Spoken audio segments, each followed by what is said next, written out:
26 नवंबर 2008 रात के लगभग 9:20 मुंबई। रोशनी से जगमगाता शहर, ट्रैफिक की आवाजें, भीड़-भाड़, भागती जिंदगी, सब कुछ सामान्य, कम से कम ऊपर से। लेकिन उसी समय अरब सागर की लहरों के बीच एक नाव शहर की ओर बढ़ रही थी। शांत, बिना शोर, बिना शक। उस नाव में थे 10 लोग, साधारण दिखने वाले, लेकिन इरादे असाधारण रूप से खतरनाक। कुछ ही मिनटों में मुंबई की रात हमेशा के लिए बदलने वाली थी। पहली गोलियों की आवाज गूंजी। छत्रपति शिवाजी टर्मिनस, भीड़ से भरा स्टेशन, भागते लोग। अचानक अफरा तफरी, चीखें, गोलियां, खून। लोग समझ ही नहीं पाए ये हो क्या रहा है।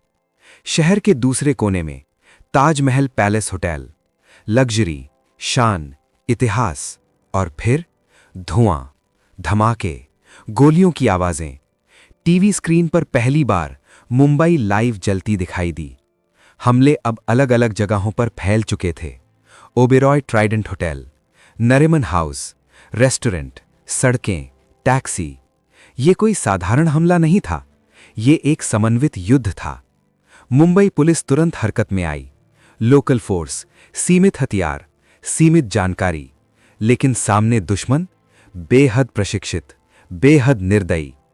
हर मिनट के साथ शहर में डर फैल रहा था। टीवी चैनल लगातार लाइव थे। देश देख रहा था, दुनिया देख रही थी। होटल के अंदर फंसे लोग फोन पर आखिरी उम्मीद तलाश रहे थे। हेल्प प्लीज, हम छुपे हुए हैं, वे बाहर हैं। बाहर खड़े परिवार बस इंतजार कर रहे थे। अब देश की नजरें एक नाम पर टिक चुकी थीं, national security guard. Delhi, alarm, तैयारी, ब्लैक कैट कमांडो सक्रिय, हथियार, ब्रीफिंग, रणनीति। लेकिन एक समस्या थी, मुंबई करीब नहीं थी। एनएसजी का बेस दिल्ली में था। उन्हें एयरलिफ्ट करना था, विमान तैयार करना था, क्लियरेंस लेनी थी, और समय तेजी से भाग रहा था। मुंबई में रात गहरी होती जा रही थी। आतंकवादी अपनी पोजीशन मजबूत कर रहे थे। बंधक बनाए जा चुके थे। हर कमरा, हर गलियारा, हर सीढ़ी अब खतरा बन चुकी थी। आखिरकार दिल्ली से उड़ान भरी गई, लेकिन टीवी पर समय मानो रुक सा गया था। हर अपडेट के बीच बेचैनी, हर ब्रेकिंग न्यूज में डर। 2008 27 नवंबर सुबह एनएसजी कमांडो मुंबई पहुंचे। देश ने राहत की सांस ली, लेकिन असली युद्ध अब शुरू होना था। ऑपरेशन शुरू हुआ, धीरे, सावधानी से, कमरे दर कमरे।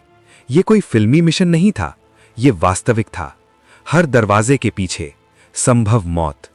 कमांडो जानते थे, एक गलती, कई जिंदगियां।